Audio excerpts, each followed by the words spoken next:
ဗျာ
So today we have a rather a lot to fit in. So let us see how much we can conclude. To begin with, I'd like to pass a message on to Matthew to just consider the following statement. It should be considered regarding the process of life, how something comes out of nothing, how incarnation, reincarnation works, and also the way of flow of life happens. This sounds rather simple, but has very grand implications on the balance of life. Now, I understand you would like to explore this further. It has been given to others recently, and I held back giving it to you last week until others were shared or had this knowledge. Consider the following statement. Potential plus intention and attention equals manifestation. Thank you. Also, as a repeat to something that was said before, I would like to repeat an earlier message that I gave to someone else last week. And this has implications again in the way life works for people, and should understand their current predicament and also where they are in the understanding of their potential spiritual expression. At the beginning of the year, I gave a message to a young lady, and this lady worked with all things concerning the earth. And she asked, and we were talking about the events to occur later in this year, this calendar year. And I told her that towards the end of the year, there would be a crack in a country so big that one could not see the bottom of that crack. And of course, because of the way she undertakes her work, it was believed by her that this was an earthquake to form a split in a country which would almost divide a country into two. Now, this was not a physical split, but a mental one. And I believe many people are experiencing this split politically in, well, one country in particular, but implications throughout many countries regarding the way life is to progress from here. Now, this split seems to have divided people between, let us call it black and white, and I do not mean skin color. And this means some are on one belief and some are on another belief. One would look across this divide and see that the others are not in my frame of mind at all. And you'll see people in the other persuasion, which are highlighted in our talks, which will continue in a little while, aligning the mind.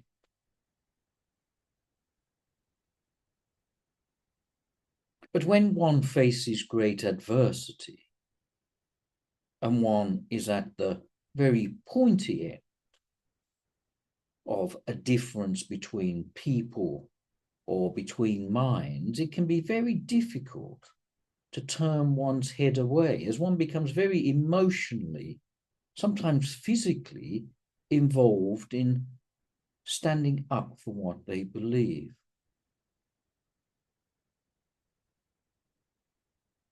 And this can pull people away from their spiritual truth.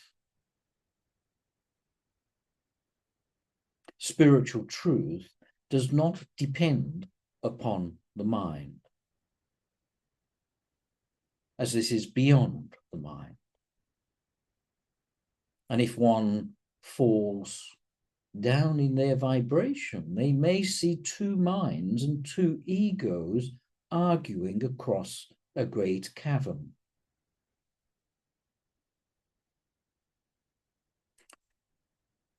But you'll never find one at the very sharp end of this split praying for the enemy. Rather, they pray for themselves and pray for those near to them, their family and friends. But the spiritual community should be considered the other are no more than an expression, that their truth is beyond what one is first perceiving. The so-called enemy are not your enemy at all. They are no more than an expression of you. And they have put their focus on a different thing to what you have. So one should be at this very sharp, the pointy end of this disagreement and open one's heart to the other. And let the other of a very different belief step into your heart and find rest there.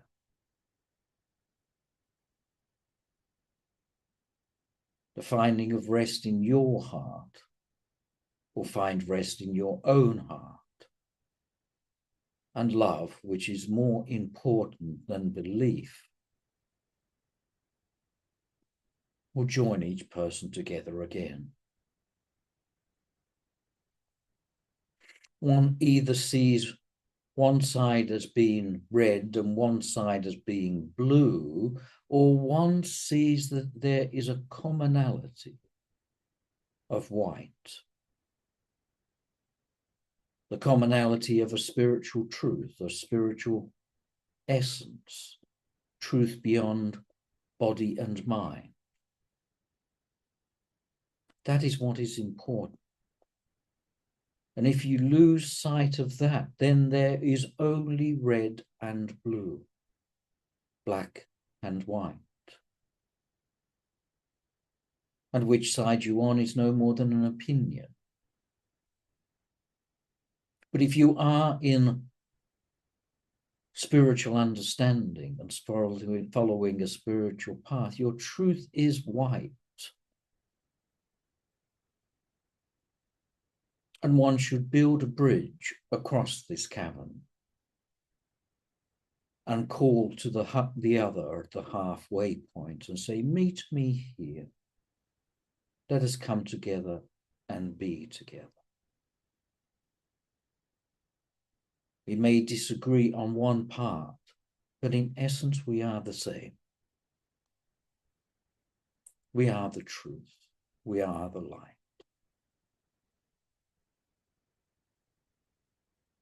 And then you call to the ego of another to come home to its true self by you being an expression of your true self.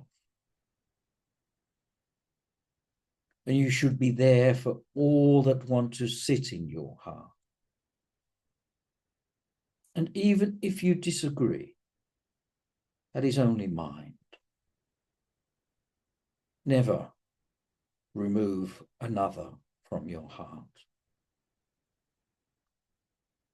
And just as the farmer turns the field,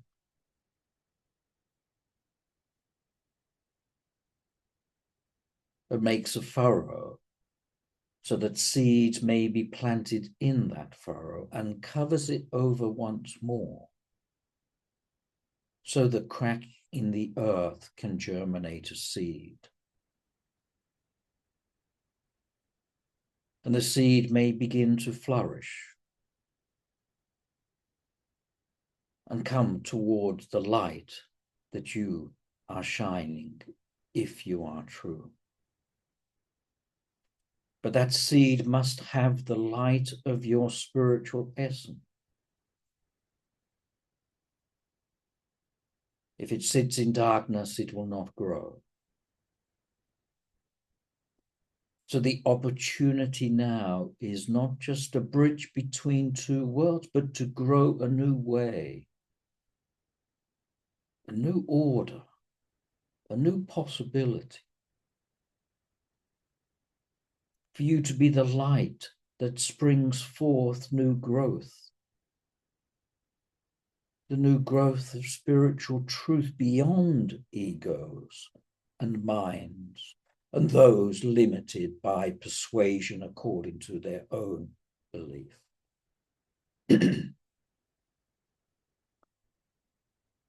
So you are the source of light for truth. Put your focus on truth. If you put your focus only on pain and difference, the cavern will widen and the seed will not grow. If you are a light bearer, this is your mission, to light what is true, not what is false.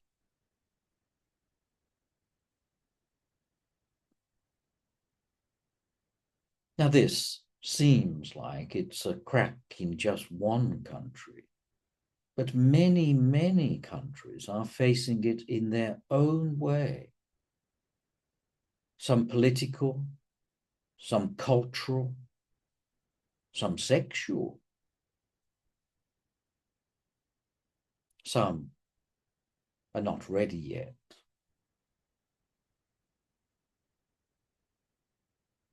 But as one cracks, that crack will go further. And either the world will divide or the world will come together.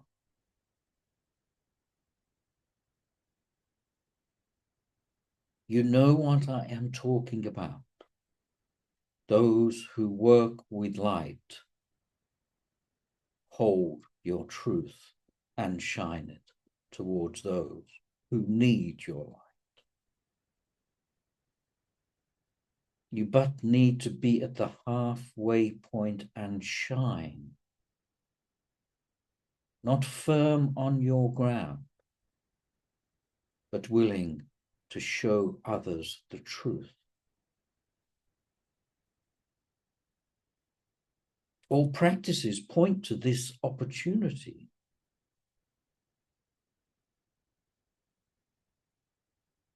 And then if those on the other side turn towards their light, then there are leaders without power. And there are those who follow the essence of love and light.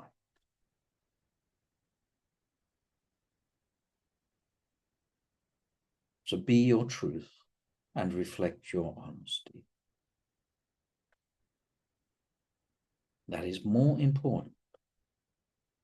And you know what I am talking about.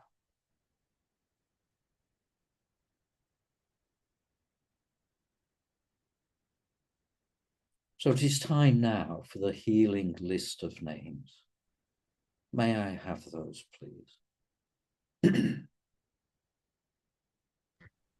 Yes.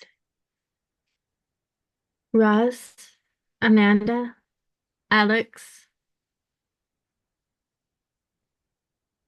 Karen, Rob, Brett, Susie, Aiden, Abby, DJT, C. Megan Michael, Andy, Marianne, Jody, Eric, Stephen, Matthew, Luann Krieger, and all those in need around the globe, Stephanie, Susanna, family of Kelly Tanny and Kelly Gassett, Kripa, Lori and Michio, Larry and Nancy, Deborah, Benji, Kirsten, Eric, the kitty, Matsuki Kai, Kim, Stephanus, Emma, Antonella, Petra and Casper, Dunk and Melanie, Michelle and Brandon, and of course, may all be happy.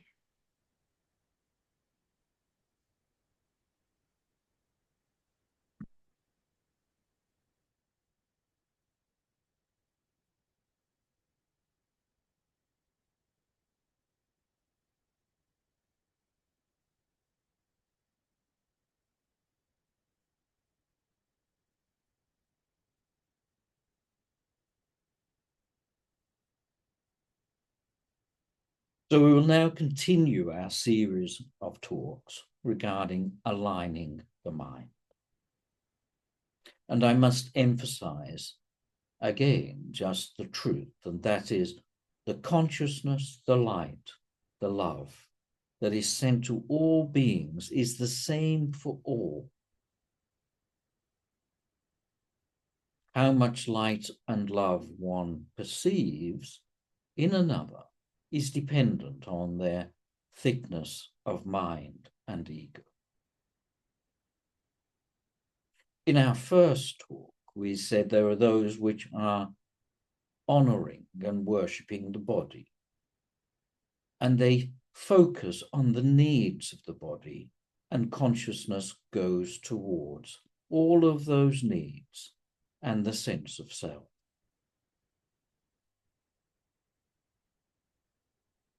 One begins to awaken through consideration and reason away from the needs of the body, and now follows the needs of the mind, and one follows the logical left of the mind. One follows structure and order and thinks in a very linear fashion, one, then another, like stepping stone. During this process, one is very interested in content of one's life. This is content in terms of facts and figures and data. But as one begins to awaken, then there is a greater and greater feeling of context being important. What does it feel like? And one begins to shift from purely logic and order into also feeling. And so one begins a shifting process from the logical left mind to the dawning and awakening of the right side of the mind. And heart seems to become more and more dominant in this part of life. There tends to be a bridge at this time between relationships of those who will step towards heart and those who will not. And the heart-based people then become so compelled by this heart of the matter that they must or feel compelled to walk across the bridge into the following of all that is felt.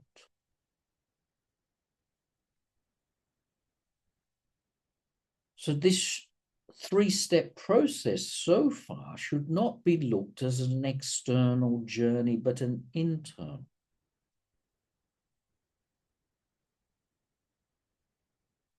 As the awakening of heart becomes stronger, then what matters to this person is now context with a little bit of content, heart with a little bit of matter. And the heart is driving the person so much more. And the focus now is on satisfying and working with this emotional state. One is shifting much more into the right side of the brain at deeper levels, or the right side of the mind at deeper levels. More and more the subconscious mind, which has only a little part of it looking into the physical world, and the balance is internal and etheric world. How it feels is more important than what it is. So the driven point here now will be emotion, devotion, love. And one starts to use the word truly spiritual.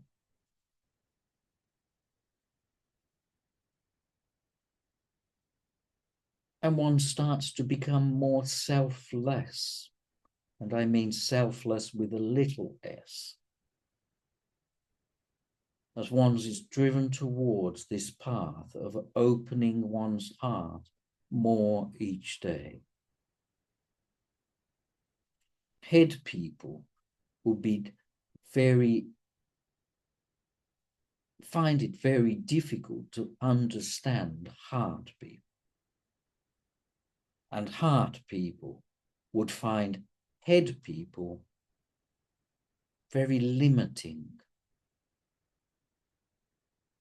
very defining, as their heart-based thinking is now less and less linear and more random. One is driven by change and also the feeling of the emotion. So the head-based person will look at science and data as its result. And the heart-based person will consider other factors. What is the awareness of the person? What is the state of mind of the person? How do they feel? What are the circumstances which cannot be seen, but may be felt regarding any type of experiment or any type of clinical help? So one will consider help by non-ordinary means at this level, that the head-based people will not totally understand and may even think it's a little crazy to follow the non-physical world. So if one is with someone that is head-based, or you are changing from head-based to heart-based, then one should concentrate on the feeling of data, not the fact of data. The feeling of circumstance and not the logical order of circumstance. If you are communicating between the two, one in the heart space should ask the head person all about their feelings, which they do have, but may not always use. So remember, if consciousness is focusing purely on knowledge, then the ego self says they are one that knows. And the more knowledge one has, the better. And I do not like to be wrong. I do not like to make a mistake. And here comes sin and pain. And they must calculate and work with others of mind, of logic. But now the focus is upon heart. The fineness of vibration is increasing. And one here, if they are not careful, will be caught very much in devotional and the glory of feeling of the way the heart is enriched. And the ego says, I am a lover of the world, and seeks to fix those who are not in the same ilk. as the desire to heal the world now becomes evident. And one stepping into this point often says that they are to be in service of those who are broken. And they now give of themselves so much that there is no consideration towards self. So we've gone from body to objective mind, now to subjective mind. And remember, this is an internal journey of cleansing away the dependency on the external world. But it can still be a trap at this point. One needs to go deeper still, and that will be our topic next time. But being caught in this level can be very joyful, almost blissful. But there is still more in front of them than there was behind.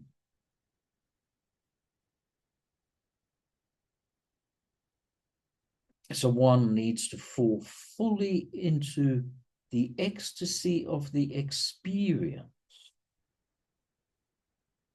which is then the doorway into what is to come. So now one loves another for the sake of loving the other. Consideration of self is still individual. One hasn't seen the unity yet, even if the heart is calling one towards the connection with others. So these bridges, one from body to mind and mind to heart, and then heart onwards. The bridge is an opportunity, but one walking it does not know what is on the other side of it. So walking across the bridge from body to mind to heart takes courage, takes trust, takes surrender, and often is requiring of one who knows. One who's been on the other side of the bridge and comes back, say, it is perfectly safe. So this is the dawning of light within the individual that is there for all levels. And that light is what calls each person across the bridge. As one is walking over a bridge and then over another bridge, one's chance of reincarnation diminishes. But even at the levels we are now, or we're talking about now, reincarnation is still a certainty, as one has not stepped off this path yet.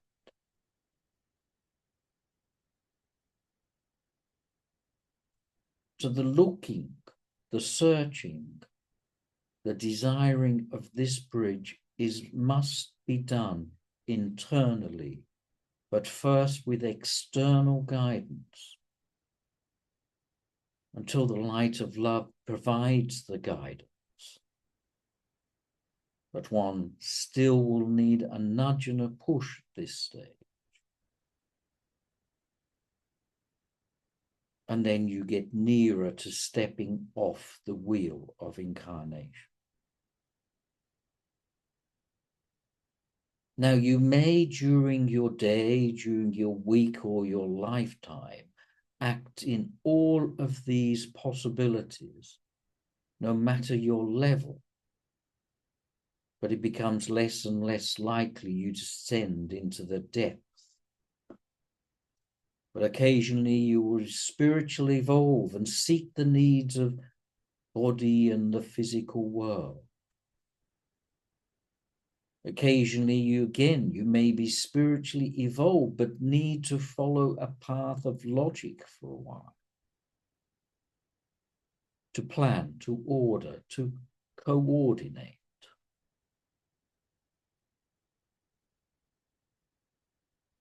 Now, the secret is to know what you concentrate upon, body, mind, or heart, is what comes to life. You shine your light in that position, and then the needs of the body become very dominant. The following of mind or the limited heart become dominant for a while, and you can change by shifting your attention and not being bound to one belief or thought. And this is why meditation then breaks the cycle of repetition and habit, away from only following one track when other possibilities are available. So meditation helps the light from within to be seen, and then hopefully to be followed, or at least explored. So if you are in a period of your life where you are following just one stage or one belief system, see how your ego is attaching to that belief and says, I am the body, look how good my body is, or how bad it is, or the same for my knowledge, or the same for my sense of service to others. And shift your focus away. This is why the need of someone to come into your dream is important.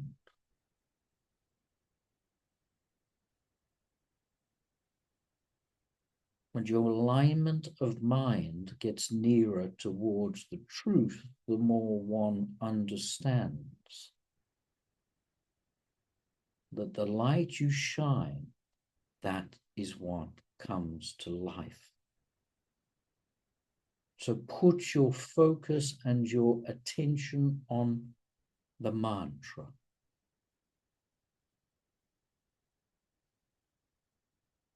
The mantra is what takes you to light,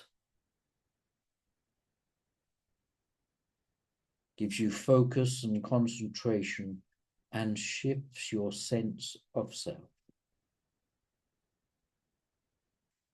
Those who manage this clearly will drift into a timeless eternity for their meditation time. So they apparently feel like they've slept for a while, but that has not been the case. They have just withdrawn their attention externally to the internal space, and there is nothing there to focus upon. If you get this position or experience, you need guidance here also. So each week I have given a talk and then open to anyone wanting to ask a question regarding the talk.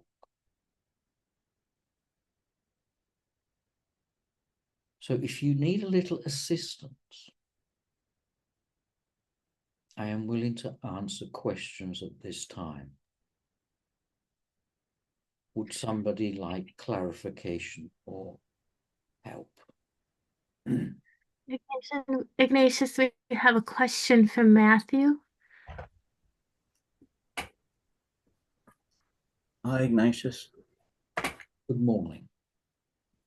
In last week's talk, there was reference to the grey area between head and heart, where one's true path of looking inwards begins. It was also said that this is one, this is where one sees the light and not the shadow. Um, and then he sort of went on to say, in order to get to this level of perceiving the light, of awareness vibration, one would have to have begun and traveled through or been aware of watching lifetimes live at its lowest level. That last section, to be able to perceive of the light and having to have gone through certain things to perceive it at this lowest level, what does that mean exactly? Well, the awakening to vibration is not done in big jumps, but must be a slow process as one moves from level 1 to level 2 to 3 to 4 to 5, etc. One does not jump from level 2 to level 10.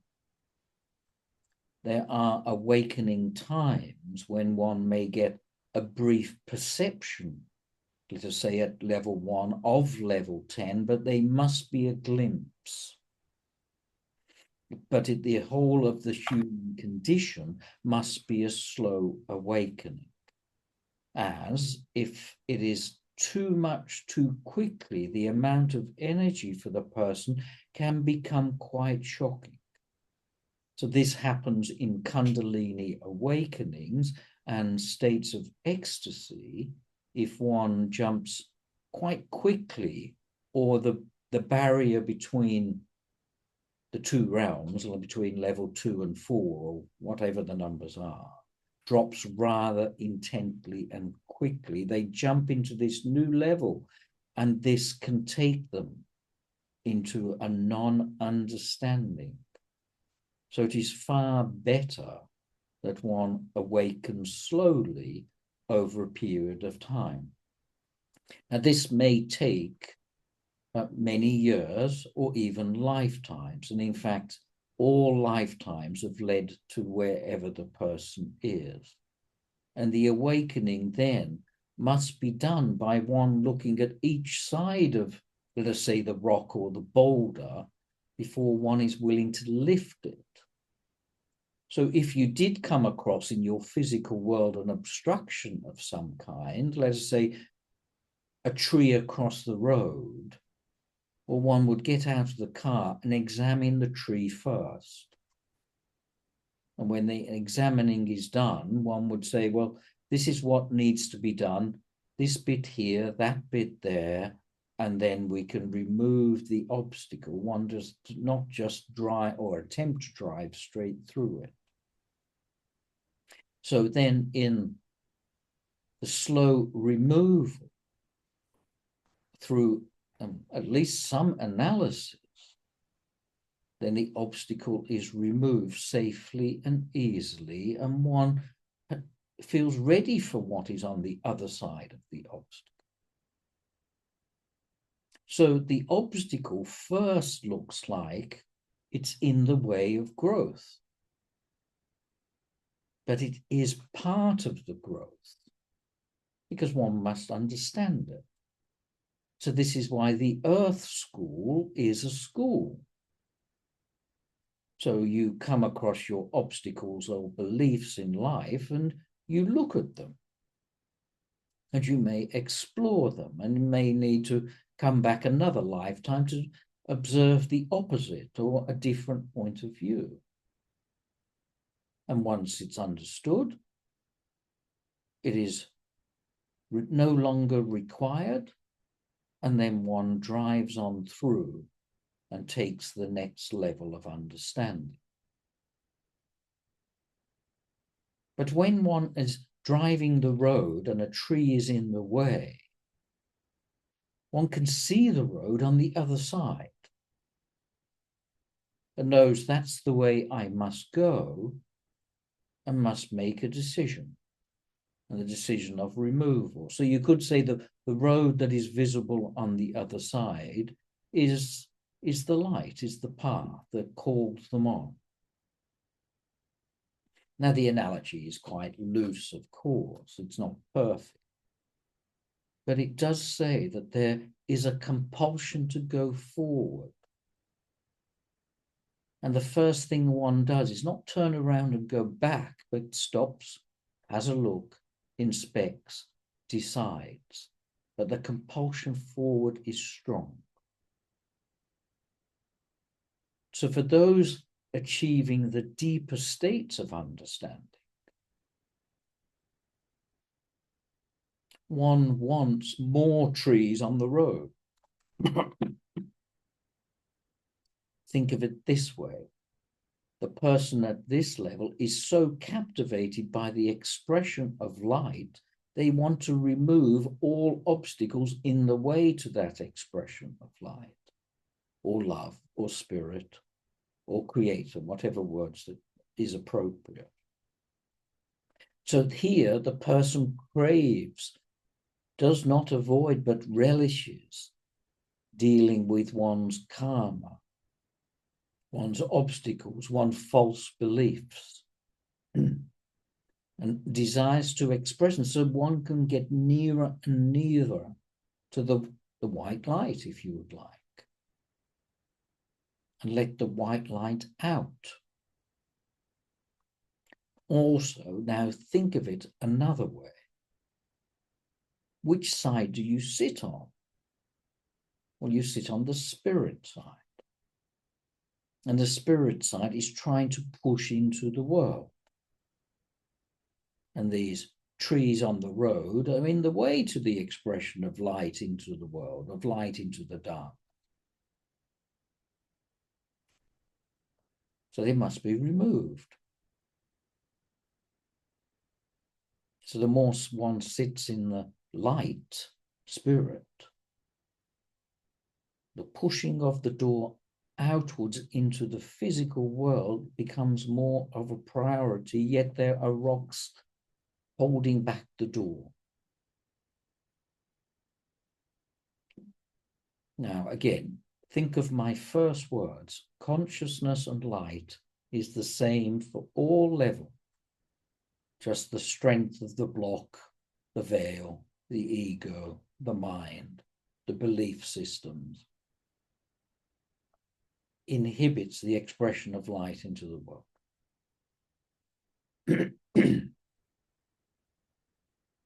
I hope that answers your question. That makes perfect sense. Thank you. Thank you. Is there another question? Do we have time for another question? We do have time. Does anyone else have a question? I have a question, Ignatius, if no one else has one. Please do. Ignatius, I have been thinking a lot about Mahatma Gandhi lately. So this was obviously a man of the light who carried the light within himself. He carried the light and he did not allow the darkness to penetrate his innermost being. He carried the peace and the light.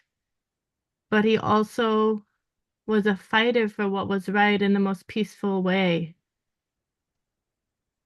So listening to what you talked about in the beginning, I feel this very strong connection with Gandhi through that. And I would just like to have some clarification on holding the light and yet still walking the path of loving everyone and not allowing things like unkindness, discrimination, and cruelty to stand in our world.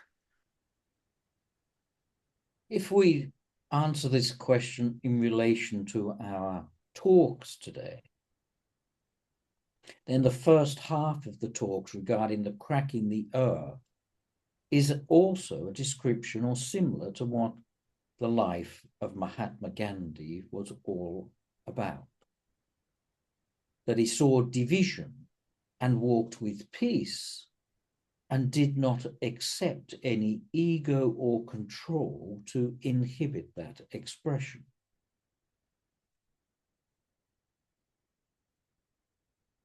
And often he was asked, what is my message to the world? And he said, my life is my message.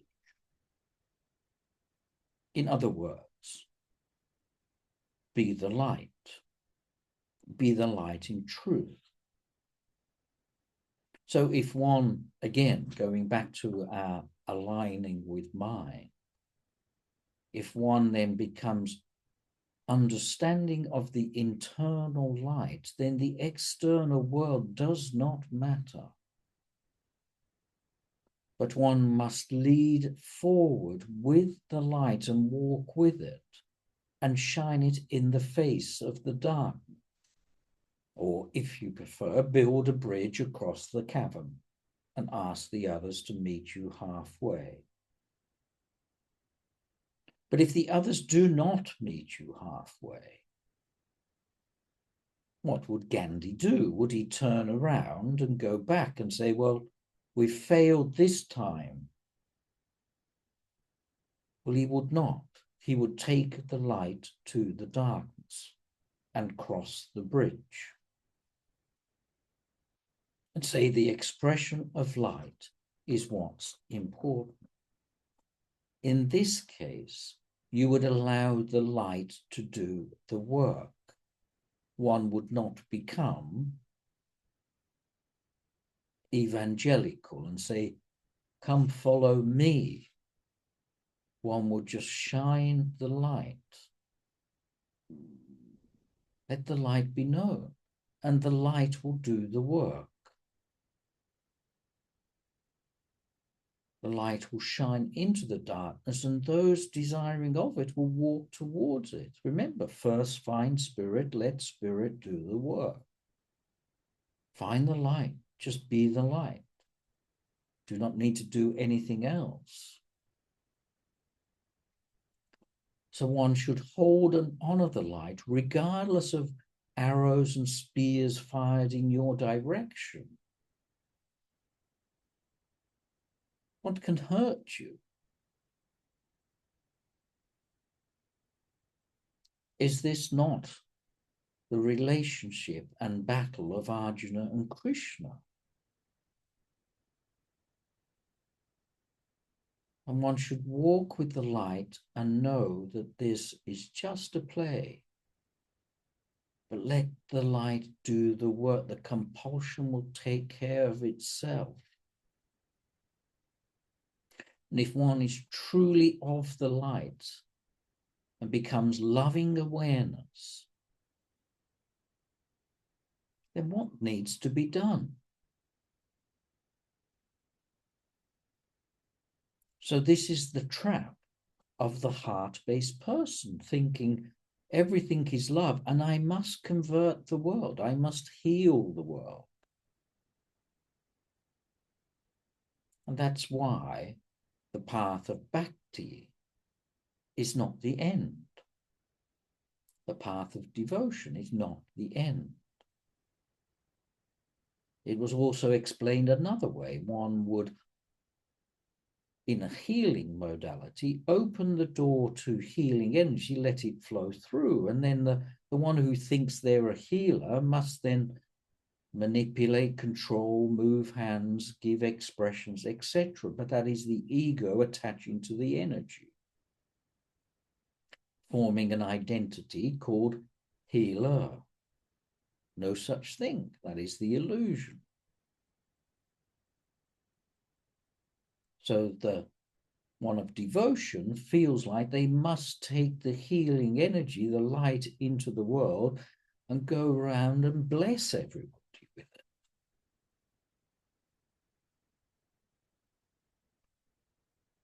And that's how it becomes just mud for one on that path. But we talk about going beyond that path next week when we align the mind, and this is where the phrase will become null and void, aligning the mind. But we transcend and we look at transcendence. Here, one doesn't open the veil and allow healing energy to flow through and then take that energy in all sorts of locations and heals everybody with it. One just shines the light and becomes presence.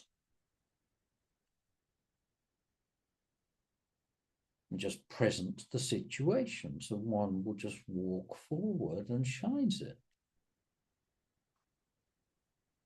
So think of, who would I use? Let's pick it from the medium's mind. Think of Ramana Maharishi, the silent saint. His teachings, much of his teachings was silent, was still. Can you see how this is transcendence? And quite often people would come with questions and there would be long, long pauses before an answer, if they got an answer.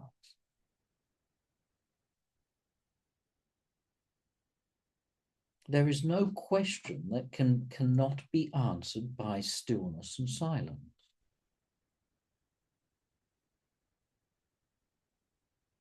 But of course, to the human physical world, that is very uncomfortable and unsatisfactory.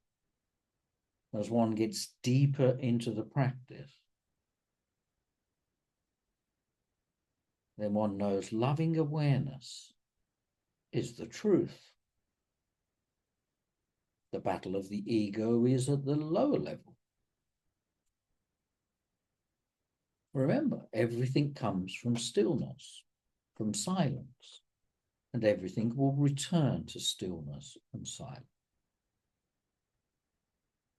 Stillness and silence is not the empty realm that one people think.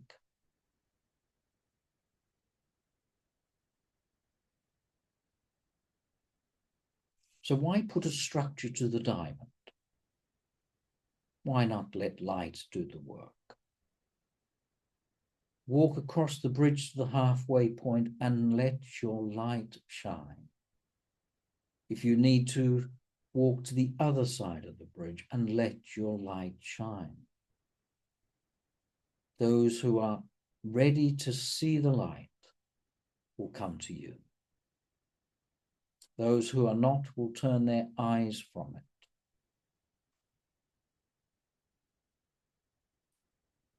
To let your life be an expression of that light.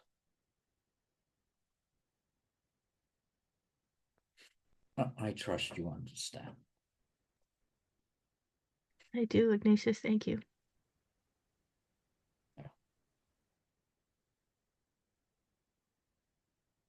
So next week we go a little further. And to use perhaps wrong words, let's align the mind with transcendence, purity. And you'll see that at times you are there, and at times you are not. Let us focus on truth. Until then, God bless you all.